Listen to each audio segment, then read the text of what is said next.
Hello friends, welcome to Sankalp study success. So ఈ particular సెషన్లో mathematics 2Bకి సంబంధించి ఐపీ పాయింట్ ఆఫ్ వ్యూలో మనం ఇంటిగ్రేషన్ అనే టాపిక్ని మనం నేర్చుకుందాం. This is a very very very very important chapter.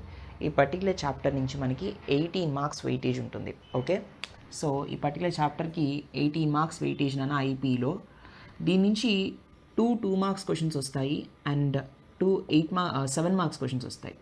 ఓకేనా, 7 2s 14 and 2 2s 4, 14 + 4 18 marks. 2 7 marks questions, 2 2 marks questions. అయితే మనం సర్కిల్స్ చాప్టర్ 22 మార్క్స్ వెయిటేజ్ అని చెప్పుకున్నాం. సర్కిల్స్ తర్వాత హైయెస్ట్ వెయిటేజ్ ఉన్న చాప్టర్ ఏది అంటే ఇంటిగ్రేషన్. ఓకేనా, జనరల్గా ఇంటిగ్రేషన్లో indefinite integration and definite integrations అని 2 చాప్టర్స్ ఉంటాయి. ఒక్క ఇండెఫినెట్ ఇంటిగ్రేషనే 18 మార్క్స్ వెయిటేజ్ ఉంటుంది. వన్స్ మీకు ఇండెఫినెట్ ఇంటిగ్రేషన్ అర్థమైతే కానీ డెఫినెట్ ఇంటిగ్రేషన్ అనేది అర్థం కాదు. ఓకేనా, this is a very very very important chapter. మీరు ఫస్ట్ ఇయర్లో క్యాలిక్యులస్ పార్ట్లో డిఫరెన్సియేషన్ మీరు నేర్చుకునే ఉంటారు. Once you are confident and perfect in differentiation then only you can understand integration. అర్థమైందా? సరే, అసలు ఇంటిగ్రేషన్ అంటే ఏంటి, దానిలో మనం వాడేటటువంటి వర్డ్స్ ఏంటి, దాన్ని మళ్ళీ ఏ విధంగా పిలుస్తారో ఆ ఫార్ములాస్ ఏంటి, అన్నీ కూడా ఈ పర్టికులర్ చాప్టర్లో మనం నేర్చుకుందాం ఈ పర్టికులర్ సెషన్లో. సరే, లుక్ ఎట్ దిస్ అన్న. Integration is an inverse process of differentiation. అంటే డిఫరెన్సియేషన్కి ఇన్వర్స్ ప్రాసెస్సే ఇంటిగ్రేషన్ అని చెప్పొచ్చు. అంటే ఇప్పుడు సపోజ్ ఫర్ ఎగ్జాంపుల్ ఒక చిన్న ఎగ్జాంపుల్ చెప్తాను మీకు. ఒక స్టోన్ని చిన్న చిన్న పీసెస్ కింద కట్ చేసామనుకోండి, దాన్ని డిఫరెన్షియేట్ చేయడం, స్మాల్ పీసెస్ కింద కట్ చేయడాన్ని డిఫరెన్షియేట్ చేయడం అంటారు. ఆ స్మాల్ పీసెస్ అన్నీ కలపడాన్ని ఇంటిగ్రేట్ చేయడం అంటారు. అర్థమైందా? ముక్కలు కింద డివైడ్ చేయడం డిఫరెన్సియేషన్, అన్ని పీసెస్ని కూడా కలపడం ఇంటిగ్రేషన్. ఇంటిగ్రేషన్ యొక్క మెయిన్ అప్లికేషన్ ఏంటి అంటే ఒక ఫంక్షన్కి ఆర్ఎల్స్ ఒక కర్వ్ మనం గీసినప్పుడు ఆ కర్వ్ ఎంత ఏరియాను ఆక్యుపై చేసింది ఫర్ సర్టెన్ లిమిట్స్లో అనేది మనం ఇంటిగ్రేషన్ యొక్క మెయిన్ అప్లికేషన్గా మనం చెప్పుకోవచ్చు. అయితే ఫర్దర్గా కూడా మనం అవన్నీ చూద్దాము, అప్లికేషన్స్ ఆఫ్ ఇంటిగ్రేషన్స్. సరే, ఇప్పుడు చూడండి, ఇంటిగ్రేషన్ అంటే ఏంటన్నా, it is an inverse process of differentiation. Letters మనకు ఆల్రెడీ మనం నేర్చుకున్నాం డిఫరెన్సియేషన్ని. d/dx of capital f of x అంటే స్మాల్ f ఆఫ్ x అనుకోండి. ఫర్ ఎగ్జాంపుల్ ఇది వచ్చింది అనుకోండి, దెన్ ఈ స్మాల్ f ఆఫ్ xని మనం ఏమని పిలుస్తాము అంటే it is the derivative of f of x. అంతే కదా? For example d/dx of 2x ఉందనుకోండి, 2 అని చెప్తాం. అంటే 2 is the derivative of 2x అని చెప్తాం. అవునా కదా? So with respect to x అనమాట. అవునా? సో ఇన్వర్స్లీ మనం ఏం చెప్పుకున్నాం, ఇంటిగ్రేషన్ అంటే ఇన్వర్స్ ప్రాసెస్ ఆఫ్ డిఫరెన్సియేషన్ అని చెప్పుకున్నాం. అదేవిధంగా ఇన్వర్స్లీ మెన్షన్ చేస్తే ఎఫ్ ఆఫ్ ఎక్స్ని ఏమని పిలవాలి, అప్పుడు స్మాల్ ఎఫ్ ఆఫ్ ఎక్స్ని అయితే derivative of capital f of x అని పిలుస్తున్నాం. మరి క్యాపిటల్ ఎఫ్ ఆఫ్ ఎక్స్ని ఏమని పిలుస్తాము అంటే యాంటీ డెరివేటివ్ అని పిలుస్తాం అనమాట. ఇన్వర్స్ కాబట్టి, దానికి ఇన్వర్స్ కాబట్టి అంటే యాంటీ డెరివేటివ్. దీనికి ఇంటిగ్రేషన్ చేస్తే క్యాపిటల్ ఎఫ్ ఆఫ్ ఎక్స్ వస్తుంది. క్యాపిటల్ ఎఫ్ ఆఫ్ ఎక్స్కి డెరివేటివ్ చేస్తే స్మాల్ ఎఫ్ ఆఫ్ ఎక్స్ వస్తుంది. స్మాల్ ఎఫ్ ఆఫ్ ఎక్స్కి ఇంటిగ్రేషన్ చేస్తే క్యాపిటల్ ఎఫ్ ఆఫ్ ఎక్స్ వస్తుంది. అర్థమైందా? సో దీన్ని ఏమని క్యాపిటల్ ఎఫ్ ఆఫ్ ఎక్స్ని ఏమని పిలుస్తారంటే యాంటీ డెరివేటివ్ అని పిలుస్తారు. ఆర్ దీనికే ప్రిమిటివ్ అని ఇంకొక పేరు ఉందన్నమాట. దీన్ని ప్రిమిటివ్ అని కూడా మనం పిలవచ్చు. Right? Okay, next integral of f of x with respect to x, ఇది మరొక పేరు. Integral of f of x with respect to x అనేది this is also another name అనమాట. అర్థమైందా? ఇప్పుడు మనం ఇంటిగ్రేషన్స్కి సంబంధించి కొన్ని నొటేషన్స్, ఇంపార్టెంట్ నొటేషన్స్ ఏంటనేది మనం నేర్చుకుందాం. ఓకే ఫ్రెండ్స్, ఇప్పుడు కొన్ని ఇంపార్టెంట్ నొటేషన్స్ చూడండి. ఇంటిగ్రేషన్ అర్థం కావాలి అంటే ఈ నొటేషన్స్ మీద మనకు క్లారిటీ ఉండాలి. సరేనా? ఏంటంటే the integral of f of x equal to capital f of x అంటే ఇందాక మనం ఏం చెప్పుకున్నాం, d/dx of capital f of x equal to small f of x అని చెప్పుకున్నాం. This is the derivative of capital f of x కదా. If the integral of f of x is capital f of x, నేనేం చెప్పాను, దీనికి integration చేస్తే అప్పుడు ఇది వస్తుందని చెప్పాను. అంటే integral of f of x is capital f of x, then it is denoted by ఐతో డినోట్ చేస్తాం అనమాట. ఇంటిగ్రేషన్ని, డెరివేటివ్ని క్యాపిటల్ డీతో డినోట్ చేస్తాం, ఇంటిగ్రేషన్ ఐతో డినోట్ చేస్తాం. ఏమని డినోట్ చేస్తాము అంటే జనరల్గా క్యాపిటల్ డి అంటే అర్థం ఏంటి అంటే d/dx అని అర్థం. ఓకేనా, మీకు ఇంజనీరింగ్లో వస్తుంది. d/dx అంటే అర్థం ఏంటంటే క్యాపిటల్ డి డెరివేటివ్, సింపుల్గా విత్ రెస్పెక్ట్ ఎక్స్ కాబట్టి d/dx అని రాస్తాం. దీన్ని క్యాపిటల్ డి అంటారు. ఇంటిగ్రేషన్ క్యాపిటల్ ఐతో డినోట్ చేస్తాం. Integral f of x dx, ఈ ఇంటిగ్రల్ సింబల్ ఇదే ఇంటిగ్రేషన్ సింబల్ అనమాట. అప్పుడు దీనికి ఇంటిగ్రేషన్ చేసామనుకోండి విత్ రెస్పెక్ట్ టు ఎక్స్, అప్పుడు మళ్ళీ మనకు క్యాపిటల్ ఎఫ్ ఆఫ్ ఎక్స్ వస్తుంది with some constant in addition. అర్థమైందా? ఒక కాన్స్టెంట్ని కూడా అకార్డింగ్లీ ఇంటిగ్రేషన్ ప్రతి ప్రాసెస్లో కూడా మనం ఒక కాన్స్టెంట్ని పెట్టుకుంటాం ఇంటిగ్రేషన్ ప్రాసెస్ వరకు. సరేనా? ఈ సింబల్ ఏదైతే ఉందో దీన్నే ఇంటిగ్రల్ ఆపరేటర్ అని పిలుస్తారు, ఆరల్స్ సింపుల్గా మనం ఇంటిగ్రల్ అని పిలవచ్చు. దీన్ని మనం ఇంటిగ్రల్ అని పిలుస్తాం అనమాట. దాని పేరు ఇంటిగ్రల్, దీని పేరు డెరివేటివ్. ఓకేనా? ఇక్కడ ఎక్స్ ఏంటి అంటే వేరియబుల్ ఆఫ్ ఇంటిగ్రేషన్. అంటే మన ఇంటిగ్రేషన్ ఏ ఫంక్షన్కి అయితే చేస్తున్నామో దానిలో ఒక వేరియబుల్ ఉంటుంది ప్రతి ఫంక్షన్లో కూడా, అవునా కదా? అది ఎక్సే వేరియబుల్ అనమాట. ఇక్కడ సి అనేది ఏమిటి అంటే కాన్స్టెంట్ ఆఫ్ ఇంటిగ్రేషన్. ఇంటిగ్రేషన్ చేసినప్పుడు మనకు ఒక కాన్స్టెంట్ వస్తుంది. ఓకేనా? ఆ కాన్స్టెంట్ మనం పెట్టుకోవాలి కూడా చివరిలో. ఇంటిగ్రేషన్ ప్రాబ్లమ్స్ అన్ని చేసిన తర్వాత చివరిలో ప్రతి ప్రాబ్లం పక్కన ఒక కాన్స్టెంట్ అనేది పెట్టుకోవాలి. ఓకేనా? C is called constant of integration. dx is called the differential. ఇందులో మనం dxని పెడుతున్నాం, అవునా కదా? దీన్ని ఏమని పిలుస్తారంటే డిఫరెన్షియల్ అని పిలుస్తారు. ఓకేనా? ఇది ఏం చెప్తుందండి అంటే just conveys that the integration is to be done with respect to X. అంటే విత్ రెస్పెక్ట్ టు ఎక్స్కి మనం ఇంటిగ్రేషన్ చేస్తున్నామని చెప్తుంది అనమాట. d/dxలో ఈ dx ఏం చెప్తుంది? With respect to x derivative చేస్తున్నాం. ఎవరికి? క్యాపిటల్ ఎఫ్ ఆఫ్ ఎక్స్కి. అప్పుడే స్మాల్ ఎఫ్ ఆఫ్ ఎక్స్ వస్తుంది. విత్ రెస్పెక్ట్ టు ఎక్స్ చేస్తున్నాం ఈ ఫంక్షన్కి. అలాగే ఈ ఇంటిగ్రేషన్ కూడా విత్ రెస్పెక్ట్ టు ఎక్స్ చేస్తున్నామని చెప్తుంది అనమాట. అర్థమైందా? Small f of x is the function to be integrated is called integrand. Small f of ఎక్స్ని ఏమని పిలుస్తారంటే ఇంటిగ్రాండ్ అని పిలుస్తారు. ఇక్కడ దీనిలో ఇంటిగ్రాండ్ అని పిలుస్తారు అనమాట స్మాల్ ఎఫ్ ఆఫ్ ఎక్స్ని. అర్థమైందా? This is the integral operator or integrand. This is dx. అర్థమైందా? క్యాపిటల్ ఎఫ్ ఆఫ్ ఎక్స్ని ఏమని పిలుస్తారంటే ఇంటిగ్రల్ అని పిలుస్తారు. దీన్ని ఏమని పిలుస్తారు? ఇంటిగ్రల్. దీన్ని ఇంటిగ్రాండ్, దీన్ని ఇంటిగ్రల్ అని పిలుస్తారు. అర్థమైందా? ఆర్ఎల్స్ సింపుల్గా దీన్ని ఇండెఫినిట్ ఇంటిగ్రల్ అని పిలుస్తారు అనమాట. అర్థమైందా? అంటే ఎప్పుడైతే మనం లిమిట్స్ పెట్టలేదో, బౌండరీస్ మనం చెప్పట్లేదో ఇండెఫినిట్ ఇంటిగ్రేషన్ అంటాం. లిమిట్స్ పెట్టినప్పుడు, బౌండరీస్ చెప్తున్నప్పుడు డెఫినిట్ ఇంటిగ్రేషన్ అని మనం చెప్తాం. సింపుల్గా మీరు అలా గుర్తుపెట్టుకోండి. అర్థమైందా? These are the important notations. వాటి పేర్లు మీరు ఐడెంటిఫై చేసుకోవాలి. ఓకేనా? Let us see few questions.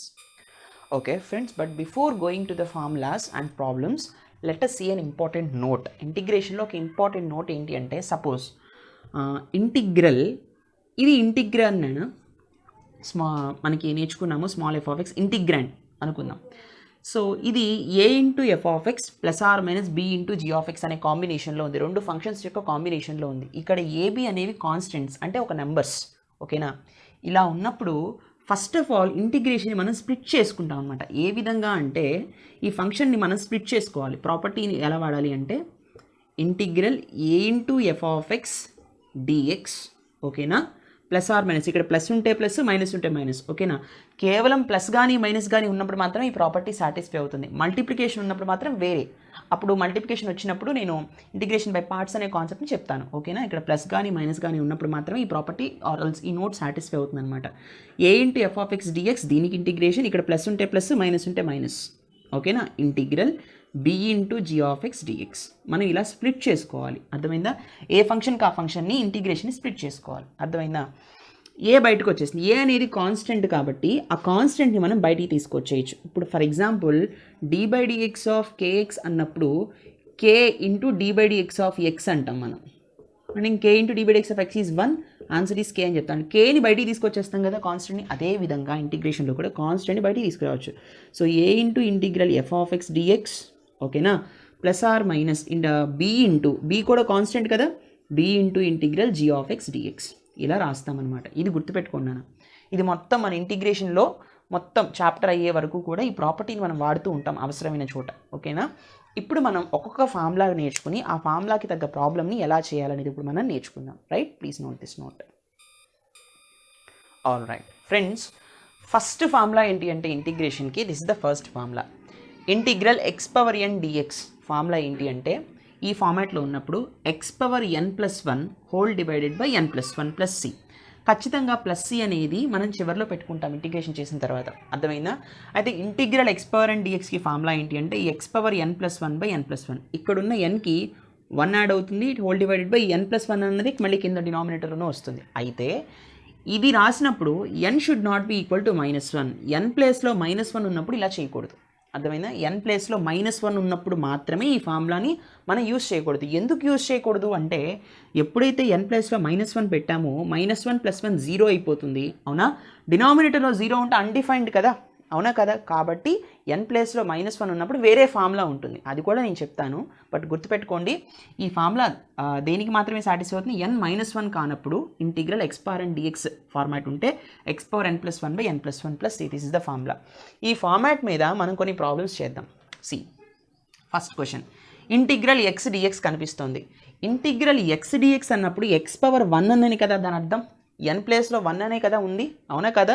So integral x అంటే x⁴1 అని. సో n ప్లేస్లో 1 ఉన్నప్పుడు x⁴1+1 డివైడెడ్ బై 1+1, అవునా కదా? అంటే ప్లస్ c. దీన్ని సింపుల్గా మళ్ళీ ఎలా రాయొచ్చు?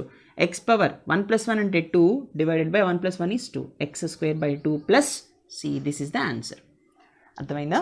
All right. తర్వాత ఇంటిగ్రల్ x² dx అంటే ఇక్కడ n ప్లేస్లో ఎంత ఉంది? 2 ఉంది. కాబట్టి ఎంత వస్తుందన్నా? x⁴2+1 divided by 2+1 plus c, అవునా? According to this formula. So x³ divided by 3 plus c. So x² అంటే x³/3 ప్లస్ c వస్తుంది. x⁴3 అన్నప్పుడు ఏమొస్తుందన్నా? ఇక్కడ n ప్లేస్లో 3 ఉంది కాబట్టి 3+1 divided by 3+1, x⁴3+1/3+1 plus c. So x⁴4/4 plus c. ఈ విధంగా చేస్తాం అనమాట. ఈ ఫార్ములా చాలా చాలా important. This is the basic formula and the first formula. Please note this. Now let us see the next one. All right friends, look at the next formula. Integral k dx. ఇక్కడ k అంటే ఏంటి అంటే constant అని అర్థం. Constant అంటే ఒక number, 5 6 -1 -2 something ఒక number అనమాట. దాన్ని కేతో రిప్రజెంట్ చేస్తున్నాను. అలా ఒక నెంబర్ ఉండి dx ఉందనుకోండి, ఇంటిగ్రల్ k dx ఉందనుకోండి, ఆ k అనే కాన్స్టెంట్ బయటకు వచ్చేస్తుంది కదా, అప్పుడు ఇంటిగ్రల్ dx మిగులుతుంది. సింపుల్గా దాని ఫార్ములా ఏంటంటే kx + c. ఓకేనా? k is a constant. So integral k dx ఉన్నప్పుడు kx అనేది ఫార్ములా అనమాట, ప్లస్ c అనేది నార్మల్. అన్ని ఇంటిగ్రేషన్స్కి ప్లస్ c అనేది చివరిలో పెడతాం. అయితే ఇక్కడ మనం కొన్ని క్వశ్చన్స్ని మనం సాల్వ్ చేద్దాం. ఇంటిగ్రల్ 5 dx ఉంది, అప్పుడు అకార్డింగ్ టు ఫార్ములా మనం ఏం చేస్తాం? 5x + c అని రాస్తాం, అవునా? నెక్స్ట్ ఇంటిగ్రల్ dx ఉంది. ఇప్పుడు ఇంటిగ్రల్ 1/2 dx ఉంది. ఇక్కడ 1/2 అనేది కూడా ఒక నెంబరే కదా, కాబట్టి 1/2x + c అని రాస్తాం. మరి ఇంటిగ్రల్ dxని సార్ ఇక్కడ k ప్లస్ ఏమీ లేదు కదా సార్, జస్ట్ dxఏ ఉంది కదా అని కొంతమంది అంటారు. సి ఫ్రెండ్స్, ఇక్కడ ఏమీ లేకపోతే ఏముందని దాని అర్థం? 1 ఉందని దాని అర్థం. 1 × dx dxఏ కదా, ఏమీ లేకపోతే 1 ఉందని దాని అర్థం. అంటే k ప్లస్లో ఎంత ఉంది? 1 ఉంది. 1 × x ఎంత? 1x. 1 × x + c అంటే x + c. 1 × x xే కదా, ప్లస్ c. అర్థమైందా నాన్న? అంటే సింపుల్గా దీన్ని ఎలా అర్థం చేసుకోవచ్చు అంటే ఇంటిగ్రల్ k dx ఉన్నప్పుడు k అనేది కాన్స్టెంట్, అది బయటకు వచ్చేస్తుంది, ఇంటిగ్రల్ dx మిగులుతుంది. ఓకేనా? k × ఇంటిగ్రల్ 1 dx కదా, 1 ప్లేస్లో k ప్లేస్లో 1 పెట్టాలి, 1x, అవునా కదా? ఇంటిగ్రల్ dx అన్నప్పుడు ఇక్కడ ఏది ఉందో అదే వస్తుంది అనమాట. సపోజ్ ఫర్ ఎగ్జాంపుల్ ఇంటిగ్రేషన్ అని విత్ రెస్పెక్ట్ టు టీతో చేస్తాం అనుకోండి, ఇంటిగ్రల్ k × dt చేసామనుకోండి, k అనేది బయటకు వచ్చేస్తుంది, అప్పుడు ఇంటిగ్రల్ dt ఉంటుంది. విత్ రెస్పెక్ట్ టు టీతో చేస్తున్నాం కాబట్టి వేరియబుల్ ఏం రావాలి? టీ వేరియబుల్ రావాలి, ప్లస్ c వస్తుంది. అర్థమైందా? ఇక్కడ ఏది ఉందో అదే వస్తుంది అనమాట. ఇక్కడ x పెట్టాం కాబట్టి x వచ్చింది. అర్థమైందా? It depends on the variable. అక్కడ ఏ పారామీటర్ మనం వాడుతున్నాము, ఏ వేరియబుల్ వాడుతున్నాము అనేది ఆధారపడుతుంది. So remember this formula, integral constant × dx = constant x + c, integral k dx = kx + c. అర్థమైందా? Please note this. Let's see the next one. Okay friends, look at the next formula. Integral kx dx = k × x² / 2 + c. ఇది ఎట్లా అర్థం చేసుకోవాలి? k అనేది constant, x అనేది function integrand, and dx అనేది differential కదా. So ఇది ఎట్లా వచ్చిందంటే ఆల్రెడీ మనం చెప్పుకున్నాం. ఇంటిగ్రల్ kx dx ఎలా చేయాలి అంటే, ఇది k అనేది కాన్స్టెంట్ కదా, కాన్స్టెంట్ అనేది బయటకు వచ్చేస్తుంది కాబట్టి k × ఇంటిగ్రల్ x dx. ఇప్పుడు ఇది ఫస్ట్ ఫార్మాట్లో కనిపిస్తుంది కదా, ఇంటిగ్రల్ x⁴1 dx అంటే ఫస్ట్ ఫార్ములాని మనం యూజ్ చేయొచ్చు కదా ఇక్కడ, అంటే x⁴1+1/1+1 ప్లస్ c, అవునా కదా? కాబట్టి k × x² + 2 + c ఈ విధంగా వచ్చిందనమాట ఫార్ములా. అర్థమైందా? సరే, ఇదే ప్రాసెస్ని మనం ఈ రెండు క్వశ్చన్స్ కూడా మనం యూజ్ చేద్దాం. సో ఇంటిగ్రల్ 3x dx అన్నప్పుడు డైరెక్ట్గా మీరు ఈ ఫార్ములా గుర్తుపెట్టుకుంటే 3 × x² / 2 డైరెక్ట్గా రాసేయండి, తప్పేం లేదు. కానీ మీకు ఈ ప్రాసెస్ గుర్తుపెట్టుకోండి. అర్థమైందా? సో 3 అనేది కాన్స్టెంట్ కదా, 3 అనేది బయటకు వస్తుంది, ఇంటిగ్రల్ x dx. మళ్ళీ ఇంటిగ్రల్ xకి ఎంత? 3 × x² / 2 + c. ఇంటిగ్రల్ xకి x² / 2 కదా, ఇక్కడ 1 ఉంటే 2 డివైడెడ్ బై 2 వస్తుంది, 3 ఉంటే 4/4 వస్తుంది. అలా గుర్తుపెట్టుకోండి. Next one. Integral 2x dx. So 2 బయటకు వచ్చేస్తుంది, ఇంటిగ్రల్ x dx. అర్థమైందా? సో 2 ఇంటూ ఎక్స్ పవర్ 1 ఉంది అంటే x²/2 ప్లస్ c. మళ్ళీ 2 క్యాన్సిల్ అయిపోతుంది కదా. So 1 into x 2 2 1s 2 1 into x² plus c is the answer for this particular question.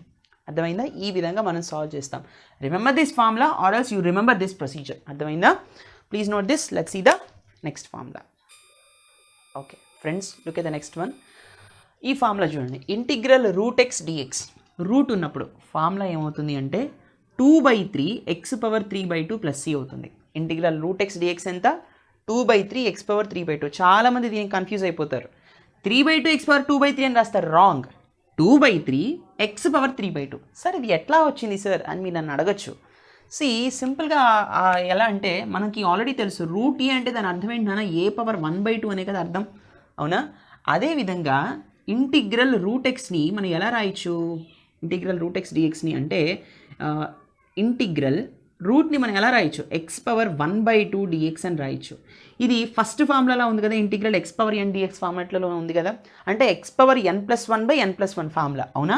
So x⁻1/2 + 1/1/2 + 1 plus c, అవునా? So 1/2 + 1 ఎంత? It's 3/2, అంటే x⁻3/2 whole divided by 1/2 + 1 is again 3/2 plus c, అవునా కదా? డినామినేటర్లో 3/2 ఉంది. ఈ డినామినేటర్ని అంటే ఇన్ ద సెన్స్ ఈ డివిజన్ని నేను మల్టిప్లై చేయాలంటే రివర్స్ అవుతుంది. అంటే ఎలా రాయొచ్చు? 2/3 ఇంటూ x⁻3/2 ప్లస్ c, ఓకేనా? So 2/3 x⁻3/2 plus c is the answer. అర్థమైందా? ఇంత ప్రాసెస్ చేసామన్నమాట. అంటే ఫస్ట్ ఫార్ములా ఎంత ఇంపార్టెంటో చూడండి. ఎన్నో చోట్ల మనం ఫస్ట్ ఫార్ములా వాడుతూనే ఉంటాం. అయితే అస్తమానం ఆ ఫార్ములా వాడకుండా ఇటువంటి కొన్ని మీరు బై హార్ట్ చేసుకోవాలి, కొన్ని గుర్తుపెట్టేసుకోవాలి. అర్థమైందా? ఇంటిగ్రల్ √x dx అంటే ఎంత అంటే 2/3 x⁻3/2 ప్లస్ c, ఓకేనా? ఈ క్వశ్చన్ మనం చేద్దాం. ఆల్రెడీ మనం నోట్ చెప్పుకున్నప్పుడు ఒక ప్రాపర్టీ మీకు చెప్పాను, ఇంటిగ్రేషన్ స్ప్లిట్ అవుతుంది ప్లస్ ఉన్నా మైనస్ ఉన్నా అని, అవునా? సరే, అది ఇక్కడ వాడదాం. So integral √x + x+4 dx, ఇది మనం అడుగుతున్న క్వశ్చన్. సో దీన్ని ఎట్లా సాల్వ్ చేయొచ్చు అంటే ఇంటిగ్రల్ √x dx, అవునా, plus integral x dx plus integral 4 dx, అంతే కదా? ఇంటిగ్రేషన్ మూడింటికి స్ప్లిట్ అయింది. సో ఇంటిగ్రల్ √xకి ఫార్ములా ఏం చెప్పుకున్నాం ఇప్పుడే? 2/3 x⁻3/2 అని చెప్పుకున్నాం. ప్లస్ ఇంటిగ్రల్ x dx ఎంత నానా? x⁻1 ఉంది అంటే x²/2 వస్తుంది, అవునా? ప్లస్ ఇంటిగ్రల్ 4 dx ఉంది, ఇందాకే చెప్పుకున్నాం 4 బయటకు వచ్చేస్తుంది. ఇంటిగ్రల్ 1 dx అంటే x కదా, కాబట్టి 4x ప్లస్ c. చాలామంది ఏమంటారంటే సార్ దీనికి ప్లస్ c, దీనికి ప్లస్ c, దీనికి ప్లస్ c అంటారు. c + c + c 3c కదా సార్ అంటారు. చూడండి, ఇంటిగ్రేషన్లో 3c అయినా అది కాన్స్టెంటే కదా. ఇక్కడ c ఏం చెప్తుంది మనకి? అదొక కాన్స్టెంట్, దాన్ని పక్కన ఉంచాలంతే. నువ్వు 3c పెట్టినా, c² పెట్టినా, c/2 పెట్టినా, c/3 పెట్టినా, ఏది పెట్టినా కూడా అది కాన్స్టెంటే. It is just a representation of constant, అంతే. అర్థమైందా? కాన్స్టెంట్ ఉంటుంది పక్కన అని చెప్పడమే నాన్న, అంతే. ఓకేనా? చక్కగా ఫార్ములాస్ అన్నిటిని సబ్స్టిట్యూట్ చేశాక చివరిలో ఒక కాన్స్టెంట్ పెట్టండి ప్రాబ్లం అయిన తర్వాత. అర్థమైందా? సో ఇంటిగ్రల్ 4 dx ఎలా వస్తుంది అంటే చాలామందికి ఒక స్టెప్ రాస్తారు, 4 ఇంటూ ఇంటిగ్రల్ dx అని. మళ్ళీ ఇంటిగ్రల్ 1 dx x కదా, కాబట్టి 4x. అర్థమైందా? రైట్. సో ఈ విధంగా సాల్వ్ చేస్తాం. గుర్తుపెట్టుకోండి నాన్న, it's 2/3 into x⁻3/2 plus c, √x అన్నప్పుడు. ఓకేనా? Please note this. Let's see the next one. అయితే ఫ్రెండ్స్, ఇక్కడ ఒక చిన్న పాయింట్ చెప్పాలి. ఏంటి అంటే కొంతమంది ఎలా రాస్తారంటే ఇంటిగ్రల్ √x dx ఉందనుకోండి, ఇప్పుడే చెప్పుకున్నాం 2/3 ఇంటూ x⁻3/2 ప్లస్ c అని, ఇది ఫార్ములా. కొంతమంది ఎలా రాస్తారంటే ఇదే దానికి 2/3 ఇంటూ x√x ప్లస్ c అని రాస్తారు. ఇది కూడా కరెక్టే. సార్ ఇది ఎట్లా రాశారు సార్ అని మీరు నన్ను ఒక డౌట్ అడగచ్చు. x⁻3/2 ఉంది కదా, x⁻3/2ని మనం ఎలా రాయొచ్చు? x⁻1+1/2 అనే కదా అర్థం. 3/2 అంటే 1+1/2, అంటే ఇది a⁻m+n ఫార్మాట్లో ఉంది, అవునా కదా? అంటే a⁻m ఇంటూ a⁻n, అంతేనా? అదేవిధంగా a⁻m+n అన్నప్పుడు x⁻1+1/2 అన్నప్పుడు x⁻1 ఇంటూ x⁻1/2. ఎస్ అవును, x⁻1 అంటే x⁻1/2 అంటే ఆల్రెడీ మనం చెప్పుకున్నాం a⁻1/2 అంటే ఇట్స్ నథింగ్ బట్ √a, అవునా కదా? మరి x⁻1/2 అంటే √x, x ఇంటూ √x, అంటే x⁻3/2 is nothing but x√x. So 2/3 into x√x plus c. అర్థమైందా? అంటే ఇలా కూడా చెప్పచ్చు. అర్థమైందా నాన్న? These are all very very very important properties. ఇవి మనకు వస్తే కానీ మనం ఫర్దర్గా ఇంటిగ్రేషన్లో పెద్ద పెద్ద ప్రాబ్లమ్స్ని సాల్వ్ చేయడం కుదరదు. కాబట్టి I request you all or else a humble advice ఏంటి అంటే, ప్రతిరోజు కూడా ఈ ఫార్ములాస్ అన్నిటిని మీరు మెమరైజ్ చేసుకోండి, ఆర్ఎల్స్ మీరు ఈ ఫార్ములాస్ని మర్చిపోతారు. మీరు ఎంత బాగా గుర్తుపెట్టుకుంటే ప్రాబ్లమ్స్ని అంత బాగా చేయగలుగుతారు. మీరు ఎంత ప్రాక్టీస్ చేస్తే మీరు ఫర్దర్గా ఎంత టిపికల్ ప్రాబ్లమ్ ఇచ్చినా సరే ఈజీగా with in short span of టైంలో మీరు సాల్వ్ చేయగలుగుతారు. సో ప్రాబ్లమ్స్ రావాలి అంటే ముందు ఫార్ములాస్ మీద మంచి గ్రిప్ ఉండాలి. అర్థమైందా? సో ప్రతి ఫార్ములాని చక్కగా నోట్స్ మెయింటైన్ చేస్తూ ఒక్కొక్కటి నేర్చుకుంటూ రాయండి. ఒకవేళ లెక్చర్ అర్థం కాకపోతే మళ్ళీ ఫస్ట్ నుంచి మళ్ళీ చక్కగా వినండి. అర్థమైందా నాన్న? I hope you understand this lecture. Please do like, comment and share. Don't forget to subscribe. See in the next session. Next సెషన్లో మనం ఇంకొన్ని ఫార్ములాస్, ఇంకొన్ని ప్రాబ్లమ్స్ మనం నేర్చుకుందాం. రైట్?